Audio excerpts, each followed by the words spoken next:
découvert ici. Encore un hit que vous avez découvert. Ivoire TV. Ivoire TV.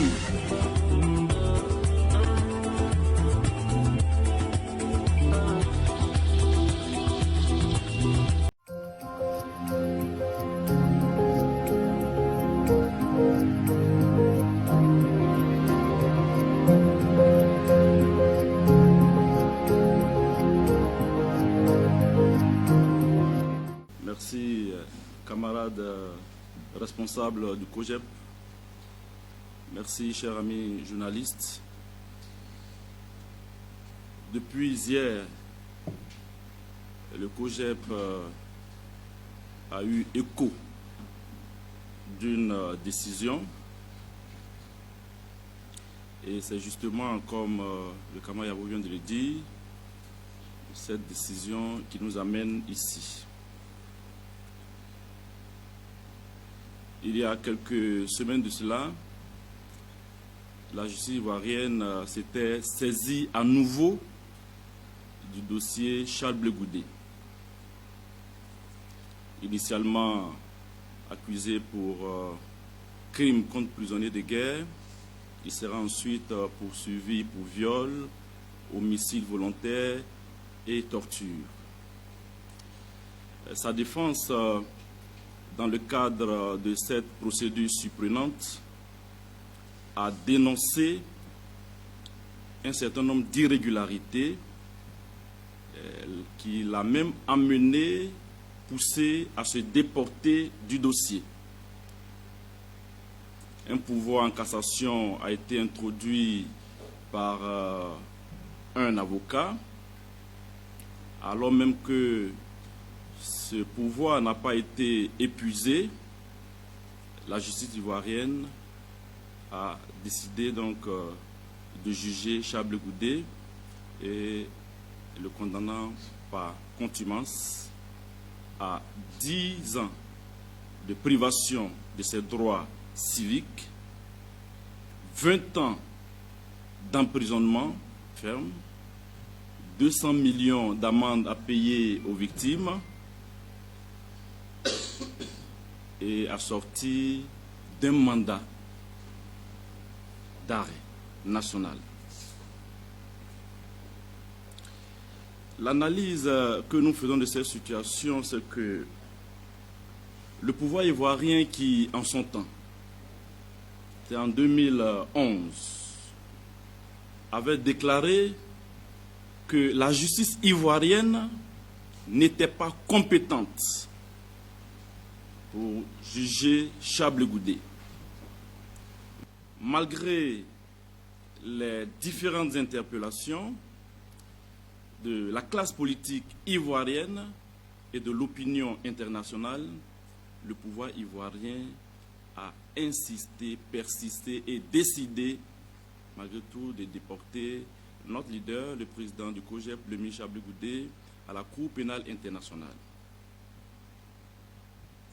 Après 5 mois de procès, après le passage de plus de 5 ans de procès, je veux dire évidemment, 5 ans de procès, avec 82 témoins qui sont succédés, la Cour pénale internationale avait décidé d'acquitter le président Laurent Gbagbo et Charles Blé Goudé, qui en ce moment sont en train de s'organiser à la CPI pour regagner paisiblement leur pays.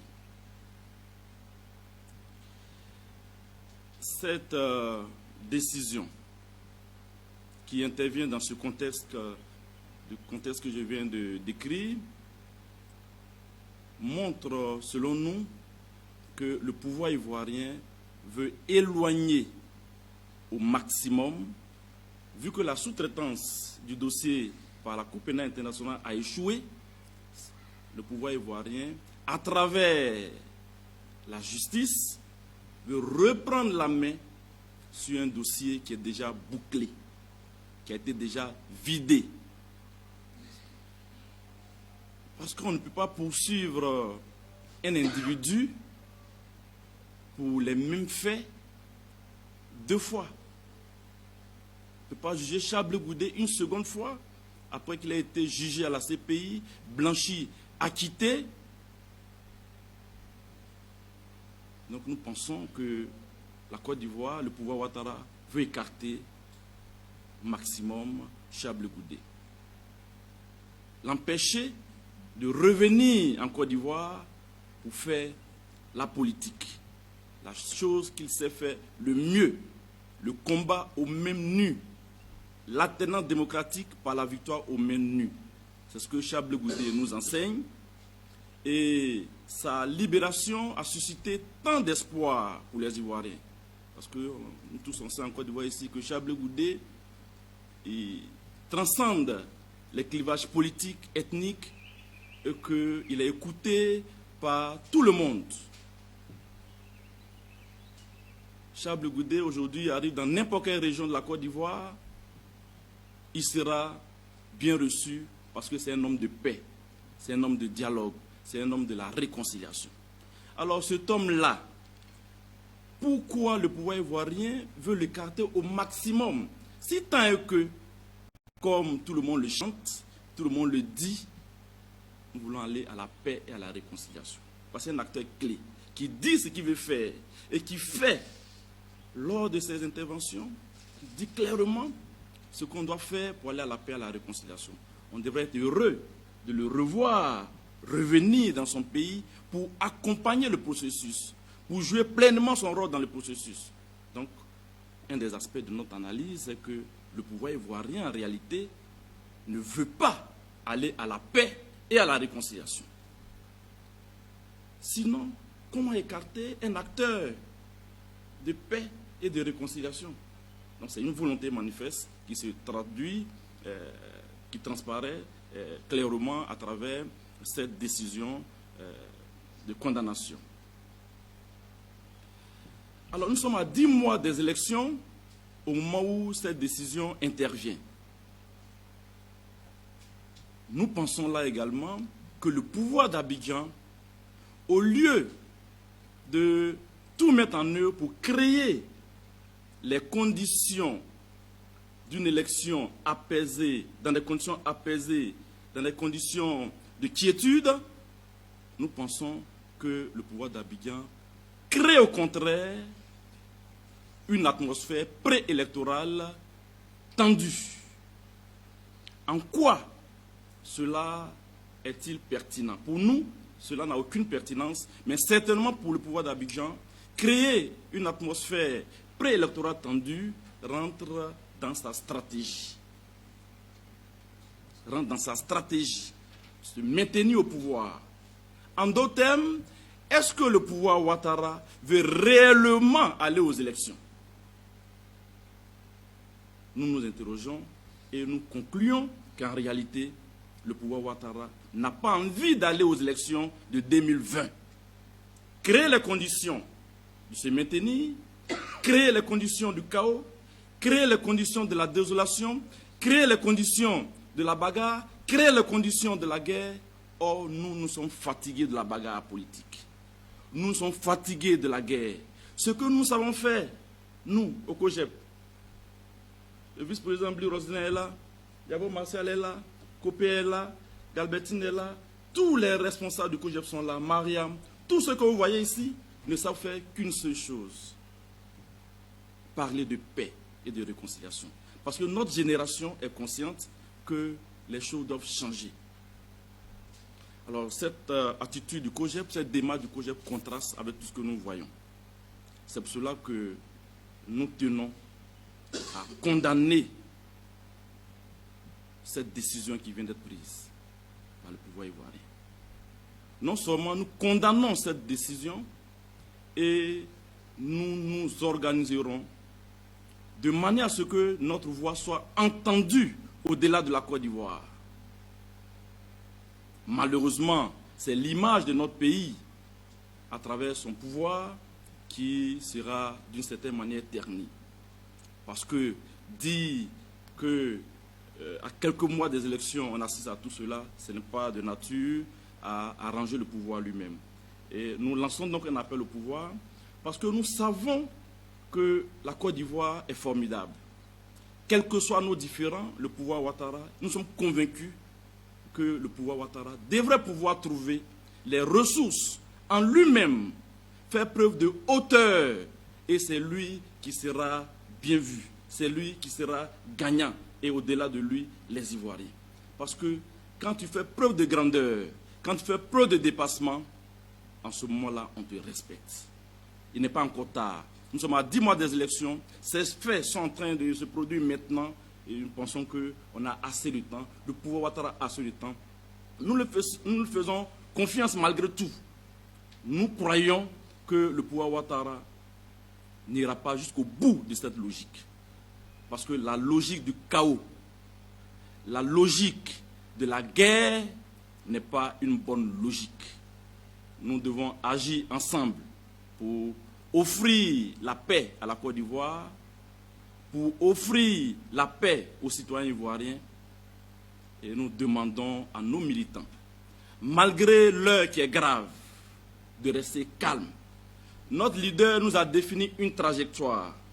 Cette trajectoire n'est pas la plus facile. Cette voie que nous avons décidé de choisir n'est pas la plus facile. Une voie étroite, une voie parsemée d'embûches. Et nous leur demandons de ne pas du tout tenir compte de la volonté de certains acteurs à nous offrir la guerre. Mais c'est nous, notre volonté à offrir la paix qui doit prévaloir sur la volonté de ceux qui veulent offrir la guerre à la Côte d'Ivoire. Nous resterons donc constants dans notre démarche. Nous continuerons de sensibiliser les Ivoiriens. Nous continuerons de parler à tout le monde, à toutes les ethnies, à tous les partis politiques, à toutes les religions, à toutes les régions, parce que la Côte d'Ivoire a besoin de se rassembler. Pour Charles Blé Goudé, le COJEP, la Côte d'Ivoire est un tout qui a besoin de tous. Nous devons le démontrer plus que jamais aujourd'hui, au moment où il n'y a pas de raison que les choses se passent ainsi. Et nous allons démontrer qu'il y a des raisons de nous comporter comme on l'a toujours été, parce que la Côte d'Ivoire nous regarde. Demain nous appartient, alors nous devons travailler tel que Charles Blé Goudé nous a enseigné, aller partout pour ressouder le tissu social ivoirien déchiré, déchiqueté. Je vous remercie. Vous pensez au départ que c'était un procès purement juridique. Vous avez affirmé tout à l'heure que c'est le pouvoir en place qui condamne le président de Côte d'Ivoire. Donc nous devons partir d'un procès purement politique. Qu'est-ce que vous voulez qu'on faire sur le plan politique? Parce que vous êtes un parti politique. Et c'est un autre parti politique qui pourrait changer de vie. Qu'est-ce que vous êtes en train de faire aujourd'hui? Ce que le COJEP entend faire, c'est ce que le COJEP est en train de faire déjà. Informer l'opinion nationale et internationale sur la contradiction, sur le contraste entre la démarche d'un homme, d'un leader, qui est le président d'un parti, qui est le COJEP, et l'attitude du pouvoir qui est en face. Logiquement, il devrait tout mettre en œuvre pour que Charles Blé Goudé revienne rapidement en Côte d'Ivoire. Parce qu'eux aussi, ils disent qu'ils ont besoin de paix et de réconciliation. Charles Blé Goudé demande la paix et la réconciliation et il travaille pour la paix et la réconciliation. Logiquement, le pouvoir, dans la mesure où ils envoient Charles Blé Goudé, disent-ils, pour qu'une justice impartiale se prononce, dès lors que cette justice est prononcée, ils devraient être conséquents envers eux-mêmes en réclamant maintenant leurs citoyens. Un citoyen important. Et on assiste malheureusement à autre chose. Et nous sommes en train de dénoncer cette chose-là. C'est la première des choses que le COJEP est en train de faire. La deuxième des choses, nous allons continuer à demander à nos militants de ne pas changer de trajectoire. Nous continuerons à parler à toute la classe politique. Nous continuerons à parler en réalité aux Ivoiriens. Ce sont les Ivoiriens qui nous intéressent. Nous continuerons à dire aux Ivoiriens qui ont besoin de paix, qui ont besoin de justice, qui ont besoin de prospérité, de développement, d'améliorer le système de santé, d'éducation. Tout cela, tous ces Ivoiriens qui attendent beaucoup de la classe politique, nous allons aller vers eux pour les rassurer, pour leur dire qu'avec Charles Blé Goudé, avec le COJEP, avec notre génération, leurs plaies seront pansées. Nous allons leur servir à boire et à manger demain. Mais pour cela, nous devons être calmes, des acteurs de paix et de réconciliation aujourd'hui.